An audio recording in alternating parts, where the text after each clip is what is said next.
ناظرین آداب، ایک بہت ہی خوبصورت سی کہانی پڑھی تو سوچا کہ آپ کے ساتھ شیئر کر دوں۔ اور وہ واقعہ کچھ ایسا ہے کہ آپ سب نے بل گیٹس کا نام تو سنا ہی ہوگا، جو دنیا کے امیر ترین انسانوں میں جن کا شمار ہوتا ہے۔ تو جی ہاں، یہ واقعہ انہی کا ہے، بل گیٹس کا ہے۔ وہ خود یہ بتاتے ہیں، جب ان سے پوچھا گیا کہ کیا دنیا میں آپ سے بھی زیادہ امیر کوئی ہے، تو انہوں نے اس کے جواب میں کہا کہ جی ہاں، مجھ سے بھی زیادہ امیر ایک شخص ہے۔ تو پھر لوگوں نے پوچھا کہ آخر وہ کون شخص ہے، تو انہوں نے بتایا کہ جب میں کافی عرصے کی بات ہے، جب میں اتنا امیر نہیں ہوا تھا تو میں نیو یارک ایئرپورٹ پہ تھا اور وہاں میں نے اخبار خریدنا چاہا، لیکن میرے پاس چینج پیسے نہیں تھے۔ تو میں نے اخبار والے سے اخبار لیا اور چینج پیسے نہ ہونے کی بنا پہ اسے واپس کرتے ہوئے کہا کہ میرے پاس چینج پیسے نہیں ہیں، تو تم یہ اخبار واپس لے لو۔ لیکن پھر ہوا یہ کہ اخبار والے نے کہا کہ نہیں، آپ میری طرف سے لے لیجئے، میں اس کے پیسے جمع کر دوں گا، اور یہ کوئی بہت بڑی رقم نہیں ہے کہ میں نہیں جمع کر سکتا ہوں۔ اس نے بہت اصرار کیا، تو پھر بل گیٹس نے وہ اخبار لے لیا۔ پھر اتفاق ایسا ہوا کہ 3 سال کے بعد پھر اسی ایئرپورٹ پہ آنے کا اتفاق ہوا، اور اس بار بھی پھر یہ تھا کہ ان کے پاس چینج پیسے نہیں تھے۔ تو انہوں نے اخبار لے کر کے اور پھر اخبار والے کو واپس کرتے ہوئے کہا کہ میرے پاس چینج نہیں ہے، تو میں یہ اخبار نہیں لے سکتا ہوں۔ اس اخبار والے نے پھر بہت ضد کیا اور کہا کہ کوئی بات نہیں، ایک اخبار سے کوئی فرق نہیں پڑتا ہے، میں اس کے پیسے دے دوں گا، تو آپ لے لیجئے۔ تو بل گیٹس نے پھر وہ اخبار لے لیا ان سے، اور اس کے بعد پھر کیا ہوا کہ بیچ میں 19 سال کا عرصہ گزر گیا، اور اس درمیان بل گیٹس دنیا کے امیر ترین انسان ہو گئے۔ ان کے پاس دولت، بے شمار دولت آ گئی، ان کے پاس کسی چیز کی کوئی کمی ہی نہیں تھی، لیکن ان کے ذہن میں وہ اخبار والا ابھی بھی موجود تھا، اور انہوں نے سوچا کہ کیوں نہ میں اس اخبار والے کی تلاش کروں، اور اس نے جو مجھ پہ احسان کیا ہے، اس احسان کا کچھ نہ کچھ بدلہ اس کا پورا کروں۔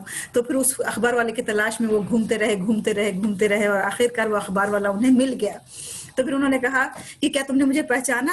تو اس نے کہا کیوں نہیں، آپ کو تو دنیا کا ہر انسان پہچانتا ہے، آپ دنیا کے امیر ترین انسان ہیں۔ تو انہوں نے کہا کہ کیا تمہیں یاد ہے کہ تم نے میری مدد کی تھی، اور ایک بار نہیں، 2 بار بلکہ میری مدد کی تھی؟ تو اخبار والے نے کہا کہ جی ہاں، مجھے بہت اچھی طرح یاد ہے کہ میں نے آپ کو اخبار بغیر پیسوں کے دیا تھا، اور اس کے پیسے میں نے خود اپنی جیب سے بھرے تھے۔ تو بل گیٹس نے کہا کہ اب چونکہ میں امیر ہو گیا ہوں، میرے پاس پیسے ہیں، میرے پاس دولت ہے، اور میں چاہتا ہوں کہ اب جو تم نے میرے اوپر احسان کیا تھا، اس کا بدلہ میں آپ کو چکانا چاہتا ہوں، میں کچھ کرنا چاہتا ہوں آپ کے لیے۔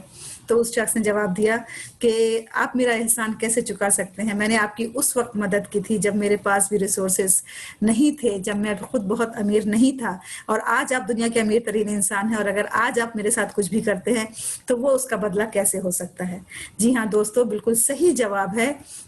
تب بل گیٹس نے یہ سمجھا کہ امیر ترین انسان وہ ہے جس کا دل امیر ہوتا ہے، جو اپنے کم ریسورسز کے باوجود، جو اپنی کم دولت کے باوجود، کم پونجی کے باوجود دوسروں کی مدد کرتا ہے۔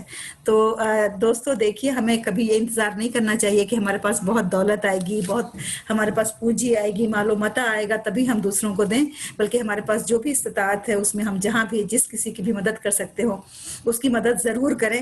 ہمیں مدد کرنے کے لیے ہمارا دل بڑا ہونا چاہیے، ہمارے بینک بیلنس کا بڑا ہونا ضروری نہیں ہے، کیونکہ بہت سے بڑے بڑے بینک بیلنس والے ایسے بھی ہیں جو اس میں سے ایک ذرہ برابر بھی کسی کو نہیں دیتے ہیں، اس میں سے ایک رتی پیسہ بھی نہیں نکالتے ہیں۔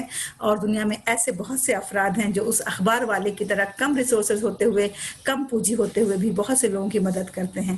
تو آئیے ہم سب دل کے غنی بنیں، دل کے امیر بنیں، اور دوسروں کی مدد کریں۔ بہت بہت شکریہ۔